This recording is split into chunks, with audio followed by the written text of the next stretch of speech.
ఈరోజు రాష్ట్ర వ్యాప్తంగా మొత్తం అంగన్వాడీ అక్క చెల్లెమ్మలు చాలా మనస్తాపానికి గురవుతా ఉన్నారు. ప్రభుత్వం మారితే అంగన్వాడీలు కష్టాలు తీరుతాయి అని చెప్పేసి దాదాపు అందరూ అనుకున్నారు.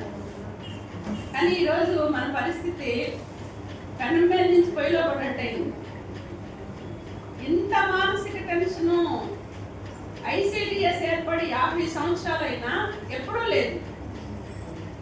కాస్త జీతం పెరిగిందో తగ్గిందో ఆయన పక్కన పెట్టు, కానీ మనశ్శాంతిగా ఈరోజు సెంటర్కి వెళ్తే మనశ్శాంతి లేకుండా పోతా ఉంది.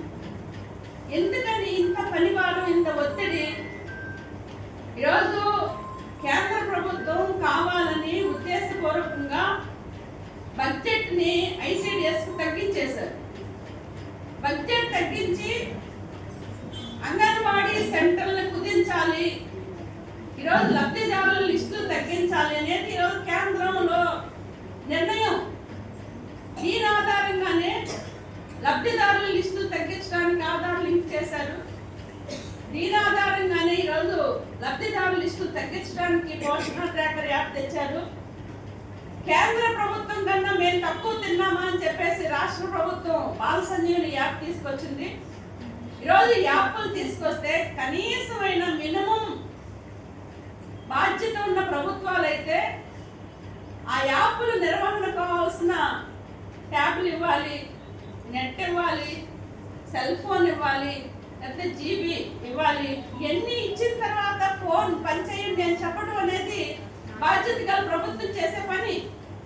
కానీ మన రాష్ట్రంలో 2002లో ఇచ్చారు ఫోన్. 90% ఫోన్ చెడిపోయింది. చెడిపోయిన ఫోన్లో వైపు ఈరోజు 2 యాప్లు అమలు చేయాలనేది ఇంకొక వైపు, తప్పకుండా రికార్డులు రాయాలని చెప్పేసి మరొక వైపు, ఈరోజు ఫోన్ల ద్వారానే ఫుడ్ అందించాలి అని చెప్పేసి చెప్తున్నారు. ఫోన్ ద్వారా ఫుడ్ అందించాలంటే ఓటీపీ రావాలి, ఈకేవైసీ చేయాలి, ఫోటో క్యాప్చర్ చేయాలి, లబ్ధిదారులు వచ్చిన సమయంలో కనీసం నెట్ ఉండాలి. వాళ్ళు వచ్చినప్పుడే సర్వర్ పనిచేయట్లేదు. వాళ్ళు ఎన్ని గంటలు కూర్చుంటారు మన దగ్గర, చివరికి తగాదాలు అవుతుంది. మన విజయనగరం జిల్లాలో అయితే ఒక లబ్ధిదారులు వచ్చారు, ఒక ఆమెకి లబ్ధిదారు కాలేదని ఇంకొక ఆమెని రమ్మని నీకు తీస్తానని చెప్పేసి చెప్తే ముందు వచ్చిన వర్కర్ని తిట్టిన పరిస్థితి. మన మానసిక టెన్షన్కి బొబ్బిల్లో ఒక వర్కరు చివరికి సెంటర్లోనే కుప్పకూలిపోయింది.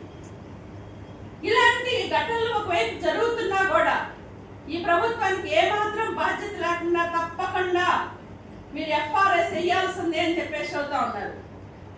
ఈరోజు ఎఫ్ఆర్ఎస్ వేయకపోతే ఈరోజు ఫుడ్ ఆగిపోయింది అని చెప్తున్నారు. పోనీ ఇచ్చే సరుకులైనా ఒకేసారి వస్తున్నాయి అంటే ఒక్కసారి కూడా రావట్లేదు. ఒకసారి గుడ్లు వస్తాయి, ఇంకోసారి పాలు వస్తాయి, ఇంకోసారి ఆయిల్ వస్తుంది, ఇంకోసారి కిట్లు వస్తాయి.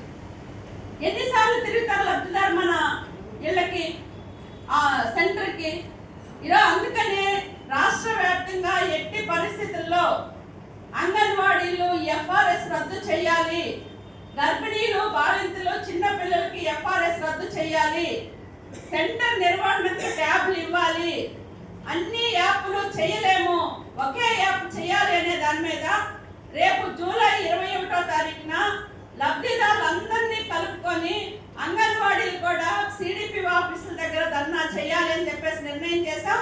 దానికి పెద్ద ఎత్తున లబ్ధిదారులు, అంగన్వాడీలు అందరూ పాల్గొని ఈ ధర్నాలో జయప్రదం చేయాలి అని చెప్పేసి కూడా ఈ సందర్భంగా కోరుతా ఉన్నాను.